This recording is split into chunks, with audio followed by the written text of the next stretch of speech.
Are you recording? Yeah. Yes. Our group had the poems of Emily Dickinson. Some author information about her is that she was born in Amherst, Massachusetts. She was the second of 3 children. Her father, Edward Dickinson, was a Whig lawyer, and her mother, Emily Norcross Dickinson, was a housekeeper. As a young girl, she was seen as frail by her parents and others, and she was often kept home from school. She attended the coeducational Amherst Academy, and when she went to school, she was recognized by her teachers and peers for her ability in composition. Religion-wise, evangelical Calvinism influenced the early years of her life, but as she got older, she began to question this tradition and was later influenced by Protestant orthodoxy. She wrote over 1,800 poems, and from age 11 and onward, they have been preserved. Very few have known to be published in her life. On one website I was looking on, I saw that only 10, but I'm pretty sure it was more than 10. Most of her poems she sent in letters or other personal communications. She was very bold and original in her writing, and often ignoring the rules of versification and grammar. She wrote in forms of hymns and ballads. For the era and time period, Emily Dickinson was during the Romantic period. During this time, there was liberating changes in the arts. Literary works began to include personal thought in the writing more, and just 2 examples of major historical events during this time are the American Revolution and the French Revolution. Okay, now for the themes that were presented in her poems. The first theme was truth, and in one of the poems, it was called Tell the Truth But on a Slant, and that was basically talking about you have the ability to tell the truth, but you don't have to tell the whole truth. Another theme was imagination.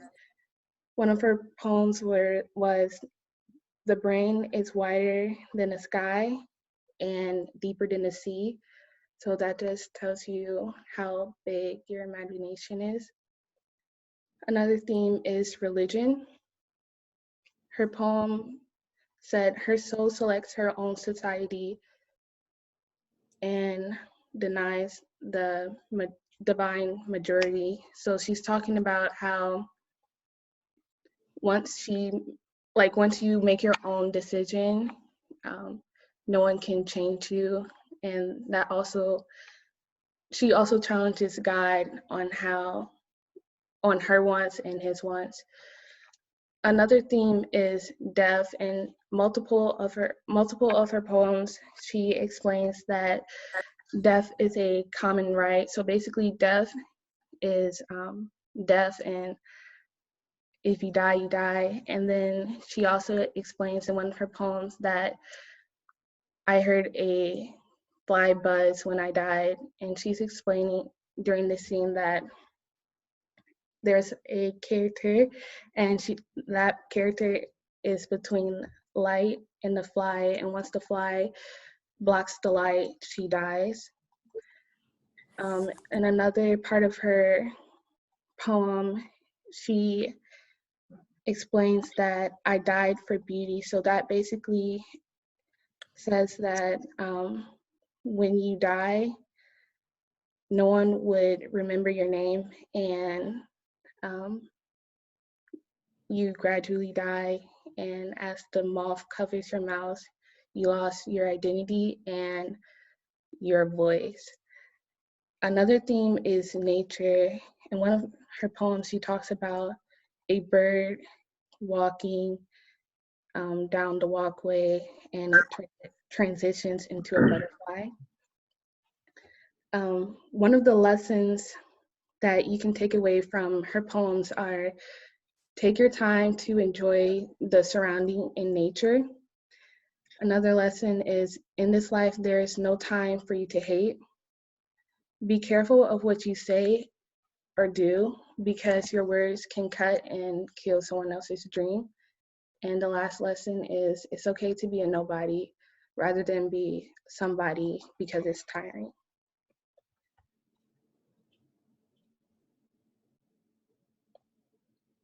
Okay, biblical insights. So in poem 1207, she actually like says the name of Jesus directly. She says, simplicity fled from his counterfeit presence. As gold the pirates would shun. What confusion would cover the innocent Jesus to meet so enabled a man? Um, and then in like a ton of her poems that we read, she like capitalizes random letters, and I don't know if it's on purpose or not with the him or he, like in the Bible when they're talking about God, they capitalize the H in those words. But that happens in like Psalm 754. It says, "Though I than he may longer live, he longer must than I." Or 712 says, "He kindly stopped me." Um, or 341 says, "The stiff heart questions, was it he that bore um, in yesterday or centuries before?" So there's a bunch of references of he. Um, and then poem 449 sounds like the crucifixion of Christ. It says, "I died for beauty, but was scarce, adjusted in the tomb, when one who died for truth was lain in an adjoining room. He questioned softly why I failed. For beauty, I replied, and I for truth, themselves for one. We brethren are," he said. Um, and then poem 1593, to me, it kind of sounds like Passover, um, because like they're like doing something with the doorways, and they're all like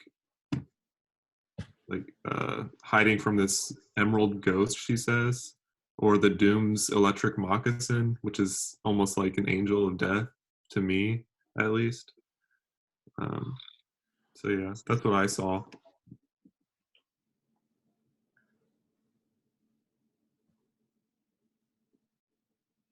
All right, so for the inspirational quotes, I picked 5 of them that stuck out to me the most, and I'll just kind of go through them and tell you why I picked it. The first one, it says, "We turn not older with years, but newer every day." So to me, I think she's trying to tell us, like, don't look at every day goes by in your life as you're getting old and you're dying and it's closer to your death, but use every day as a chance to grow and just try to find a better version of yourself. The second one, it says, "Till it has love, no man or woman can become itself." To me, she's saying like everyone is capable of loving someone and should like go out in the world and produce and show their love. If not, then you just haven't found yourself. So I think the biggest thing she's saying is like, in order to find yourself and who you are, you need to love others and show that you can. The third one, "Luck is not chance, it's toil. Fortune's expensive smile is earned." So to me, she's saying like she doesn't really believe in luck. She's saying like luck is earned, and if you work hard and you go out and get it, then your goals will be met. And like it says, fortunes are is an expensive smile. So whatever you do in this world and you go out and get it, then you'll be happy at the end. The fourth one, it says, "If I can stop one heart from not breaking, I shall not live in vain." Um, I like this one a lot because it's telling us to go out there and help other people, like consistently help people on a like daily or weekly basis. And if you do that, then you'll live a fulfilling life and you won't live your life in vain. The last one says, "Truth is so rare, it is delightful to tell." This one's kind of straightforward, but she's saying that truth, like some people have trouble telling the truth because it benefits them in a way, even though it's wrong to do that, to tell a lie and to not speak honest. So if you tell the truth, she's saying that you'll feel delightful and you'll basically feel like released and you'll feel happy and in the end. So that's what I have for the inspirational quotes.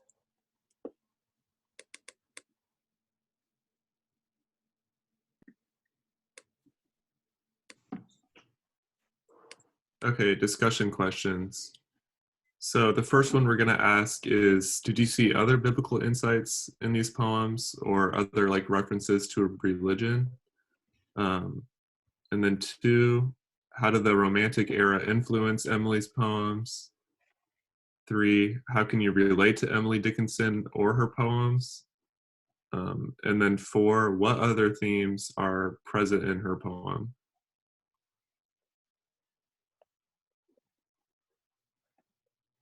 And then that's the end of our presentation. Thank you for listening.